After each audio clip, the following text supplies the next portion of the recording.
What's happening, people? I hope you're all well.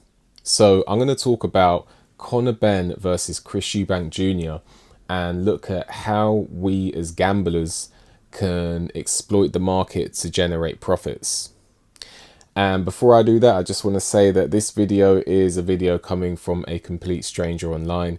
Please be responsible when competing in the markets. So you have Chris Eubank Jr., who is a marginal favourite at 7-4 on, at least with Paddy Power. And then you've got Conor Benn, who is 7-5 against with Paddy Power. And I'm predicting that other betting sites are going to have pretty similar odds.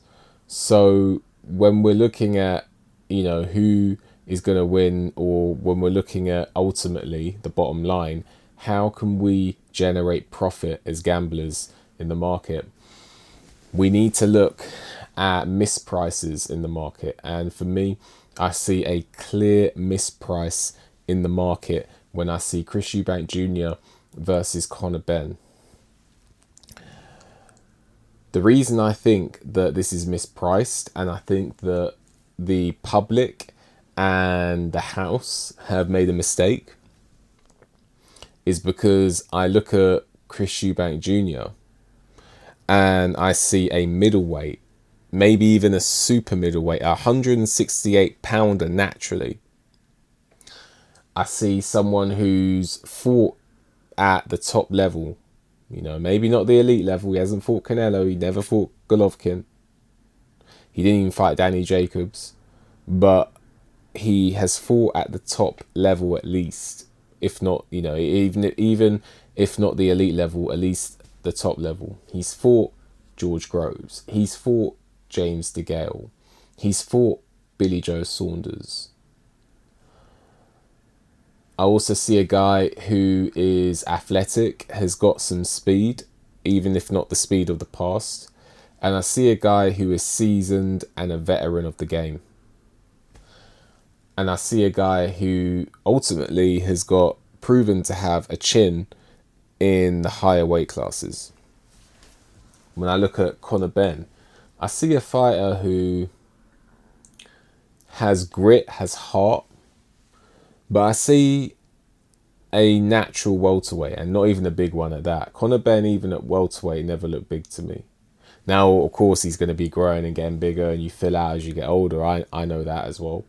But I see someone in Conor Benn who is naturally a welterweight, pushing it a super welterweight, 154 pounder.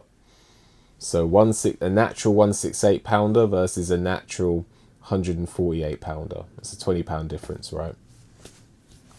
I see a guy who has been down multiple times in his career.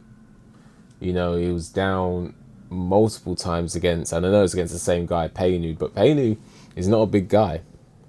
I see a guy who has not fought at the elite level at his own weight class.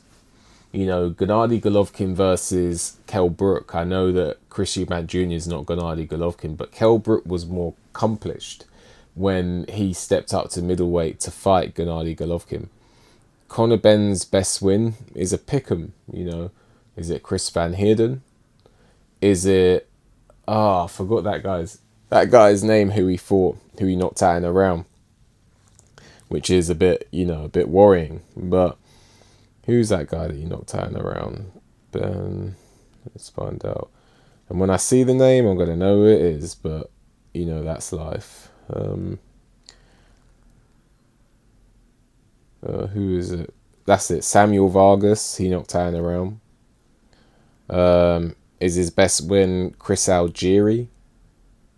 These are not top names. Conor Benn has been living off name value, living off Matchroom promotion. Now, I'm not saying he's not no good. I'm not saying he's not no good at all.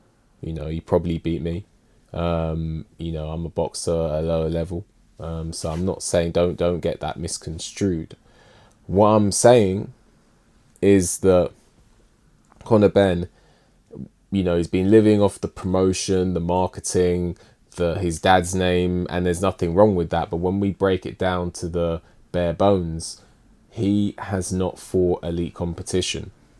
So there's nothing there. And then when you know, that can be okay, because sometimes you can look at fighters, you know, like Moses Italma, for example, and say, okay, but he's not fought great opposition, but I can see there's something special there.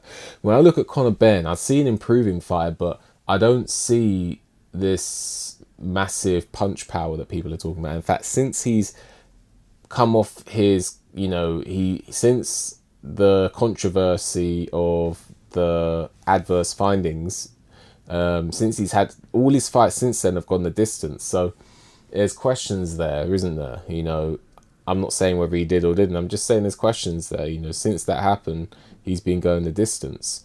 And I don't see massive punch power. I don't see anything that leaps off the page that makes me think he can do a Roy Jones Jr., go up several weight classes and be a seasoned veteran who's not past it. I don't see it.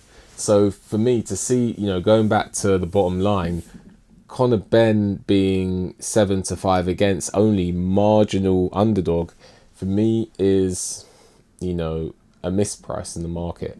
So what I am looking at is, can Conor Benn win the fight by stoppage? I would say that that's his only way of winning the fight, but I also think it's very unlikely. I don't see him beating the longer, bigger guy.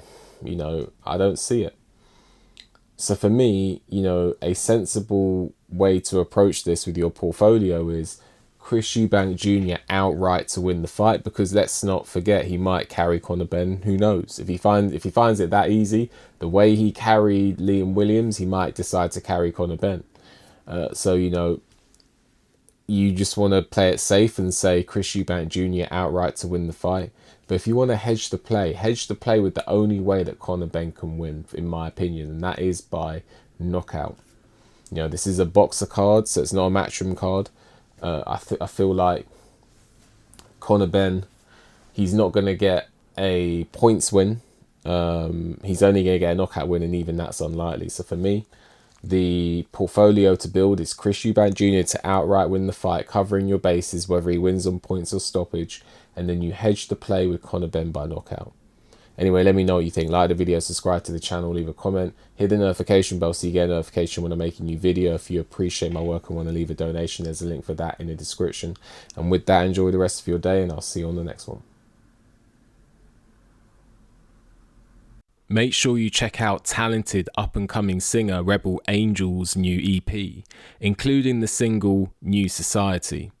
The EP is available on Spotify and SoundCloud, so listen to Rebel Angel today. Links are in the description.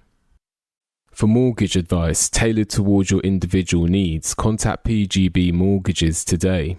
Let them guide you through your home buying journey. Contact details are in the description.